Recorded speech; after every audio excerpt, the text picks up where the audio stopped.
verfyndheid, geveinsdheid en die bedrieglike versekering van vriendskap. Uit Escape from Culloden deur die Chevalier de Johnston. Met die aanbreek van die dageraad het ek afgeklim en my perd as 'n geskenk aan Samuel aangebied. Dit sou nie vir my moontlik wees om hom langer te hou nie, want ek moes nog oor die eerste bog van die see kom, wat toe omtrent 4 myl daarvandaan was. Samuel het egter geweier om die dier te aanvaar, want, het hy gesê, as sy bure so 'n pragtige perd in sy besit sien, sou hulle dadelik vermoed dat hy dit van een of ander rebel, wat hy gehelp het om te ontsnap, ontvang het. Hulle kon hom dan dadelik gaan verklap en hy sou vervolg word. Die perd kon as getuienis teen hom gebruik word en uiteindelik sou hy verseker gevonnis en opgehang word. Ek het die saal en toom verwyder en in 'n waterput gegooi. Daarna het ons die perd 'n entjie van die pad af die veld ingejaag.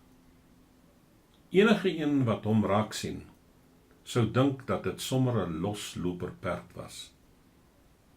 Ons het egter groot moeite gehad om van die dier ontslae te raak, want hy het vir 'n hele ruk, net soos 'n hond, agter ons aangeloop. Dit was nie langer as 'n kwartier nadat ons die perd vrygelaat het, dat ons 'n ou vriend van Samuel raakgeloop het.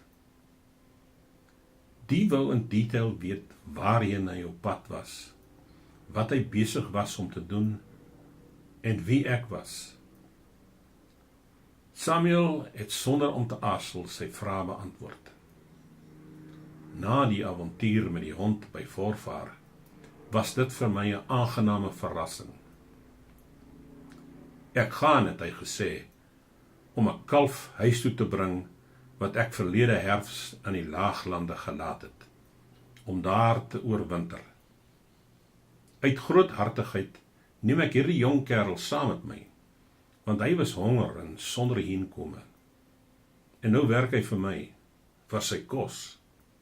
My plan is hom met die kalf terug te stuur, terwyl ek Dundee toe gaan, om 'n koei te gaan koop, waarmee ek my familie gedurende die somer kan onderhou. Dit het so gebeur, dat daar 'n taphuis naby was, en die twee vriende het besluit om same bier te gaan drink. Ek was genoodsaak om saam te gaan. Ek het my nuutgevonde meester soveel respek betoon, dat ek dit nie gewaag het om saam met hulle te gaan sit nie, totdat hy my uitgenooi het. Samuel se vriend het daarop aangedring, dat ek 'n biertjie, wat waarlik soos medisyne gelyk het, saam met hulle moes geniet. Samuel het daarom verskoning vir my gemaak, en my deugde van soberheid, en my goeie karakter so besing, dat sy vriend my die hele tyd baie aandag gegee het, en my besonder vriendelik behandel het. Hy het elke nou en dan 'n wens uitgespreek, om iemand soos ek, vir homself te probeer kry. Ek het gedink dat ek kon sien, dat hy heimlik begeer het, om my uit Samuel se diens weg te lok. Nadat hulle 'n paar biere weggeslaan het, het hulle die plek verlaat, en tot my groot blydskap, het hulle toe van mekaar afskeid geneem. Want nie net was ek herhaaldelik in verleentheid gebring, deurdat ek die rol moes speel wat Samuel my toegewys het nie, maar ek was ook siek en sat vir hulle banale geselskap. Die man was skaars weg, toe Samuel in my oor gefluister het, dat hy een van die grootste skobbejakke en vernekers in hierdie deel van die land was. Hy was 'n berugte skurk, en sou hy uitgevind het wie ek was, sou hy sonder twyfel my verraai het. slegs met die verwagting om my horlosie en beursie in die hande te kon kry, sou vir hom voldoende beweegrede wees om my teenwoordigheid aan die owerhede te rapporteer. En so sou die galgtou my voorland gewees het. Wat Samuel my toe vertel het my totaal verstom. Want uit hulle geselskap, wat vol geruststellings van wederwysige respek was, het ek afgelei dat daar ongetwyfeld tussen die twee opregte vriendskap was.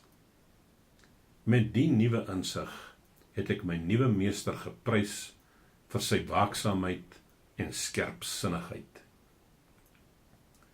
Lustigheid, skynheiligheid en die kuns om te mislei, wat dikwels heel verkeerdelik na verwys is as beleid, is volgens algemene veronderstelling gewoonlik net in die howe van prinse te vinde. Die enigste skole waar bedrog en huigelary geleer kan word. Maar ek het soveel verdoeseling en geveinsdheid tussen die twee kleinboere gesien, terwyl hulle bier gedrink het en mekaar gekomplimenteer en verseker van wederwysige vriendskap, dat ek heeltemal geflous was. Later het so iets ook gebeur in 'n gesprek tussen twee vooraanstaande edelmanne, waarby ek verteenwoordig was.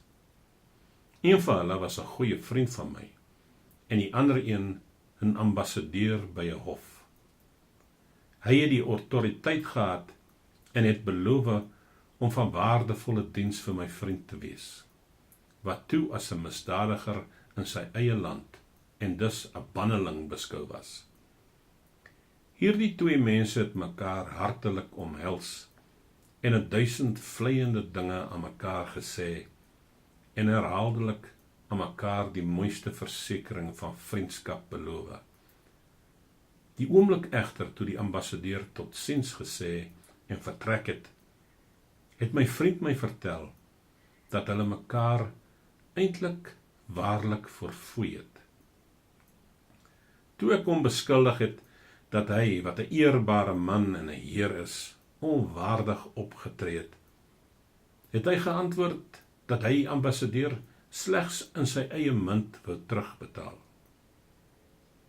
Nietemin, die pantomime van die twee lords, Lord Ogilvy, later die graaf van Ely, en die hertog de Mirepoix, toe die ambassadeur aan die Londense hof, sou my minder geflous het, weens die algemene mening oor die dubbelhartigheid van howelinge, as wat deur die twee kleinboere uitgebeeld is.